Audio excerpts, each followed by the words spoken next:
Geste et souffle. Sur la langue, piercing au nez, en bas des deux narines, autour des oreilles, vigilance du sentir sentimental. Allons enfants, allons voir s'il arrose, allons prendre un verre entre non-héros. Comparons nos parures cicatrices. Parfois l'anneau au nez fait trembler la vérité crue des relations inessentielles.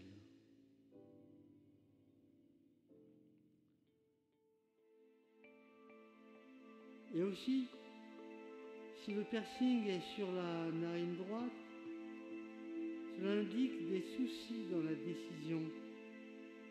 On peut élargir en étudiant cette mode du nombril rendu visible qui n'est pas du nombrilisme, mais le fait peut-être de montrer qu'on est en train de s'enfanter et de vouloir être naturel et donc aimable avec tout autrui non hostile. D'autres gestes encore sont lisibles, comme cette accélération de sécrétions diverses, tout éterminant soif, peur, se manifestant par le désir d'aller aux toilettes, de marquer ainsi également le territoire, pouvant être lié à tel stress.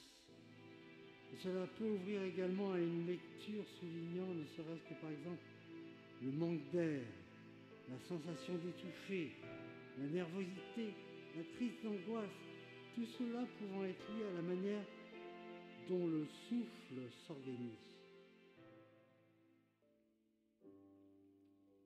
Couleur.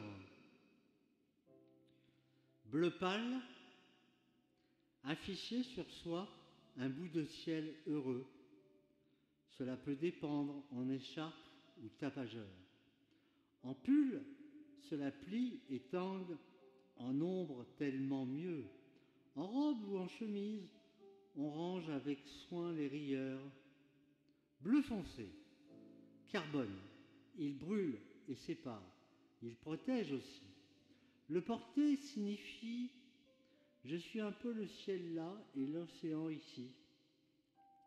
Rouge vif, indiquer que l'on pratique la dure rouée des vaisseaux en plongée. Rouge grenat, les choses de la vie sont trop sérieuses pour s'en contenter. Noir, absolument libre dans le tréfonds des neurones grisonnants.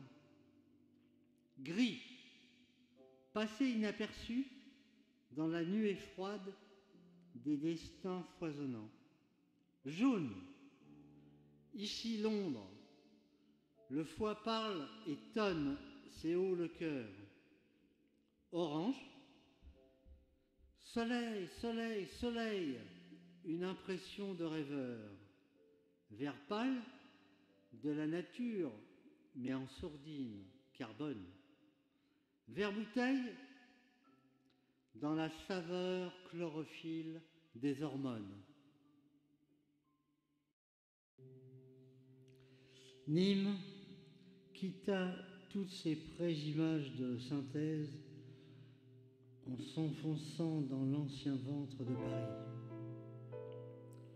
Des intestins faits en escalator l'emportèrent dans cette fabrique d'apparence sur mesure. Surtout le grand escalator de la rue Pierre-Lescot, baladant telles des voitures montées en série, les images humaines à la recherche d'un énième ring ou alors d'une sorte de bourse des allures. Laboratoire pour rats urbains. Les magasins en sont les ateliers où se fignolent les options pour caniches, molosses, en attente d'une laisse urbaine personnelle. Laisse-moi vivre.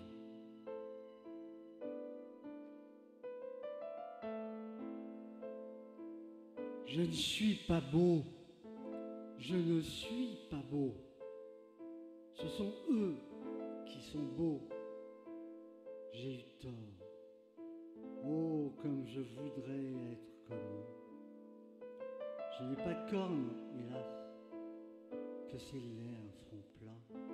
Il m'en faudrait une ou deux pour rehausser mes traits tombants. Ça viendra peut-être, et je n'aurai plus honte. Je pourrai aller tous les retrouver. Mais ça ne pousse pas. Mes mains sont moites. Deviendront-elles rugueuses? J'ai la peau flasque. Ah, ce corps trop blanc et poilu.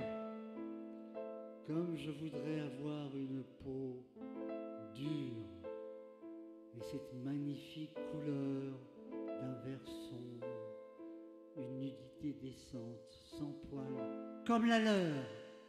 Leur chant du charme, un peu âpre, mais un charme certain. Si je pouvais faire comme eux. Ah, ah, ah. Non, ça n'est pas ça. Et si encore, plus fort. Ah, ah. Non, non, ce n'est pas ça. Que c'est faible, comme cela manque de vigueur. Je n'arrive pas à barrir. Je hurle seulement.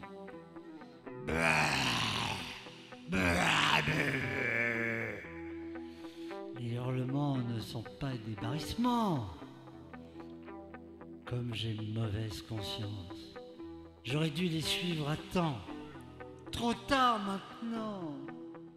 Hélas, je suis un monstre, je suis un monstre. Hélas, jamais je ne deviendrai rhinocéros. Jamais, jamais. Je ne peux plus changer. Je voudrais bien, je voudrais tellement, mais je ne peux pas. Je ne peux plus me voir, j'ai trop honte.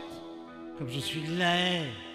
Malheur à celui qui veut conserver son originalité. Eh bien tant pis. Je me défendrai contre tout le monde. Ma carabine, ma carabine. Contre tout le monde, je me défendrai. Je suis le dernier homme. Je le resterai jusqu'au bout. Je ne capitule pas.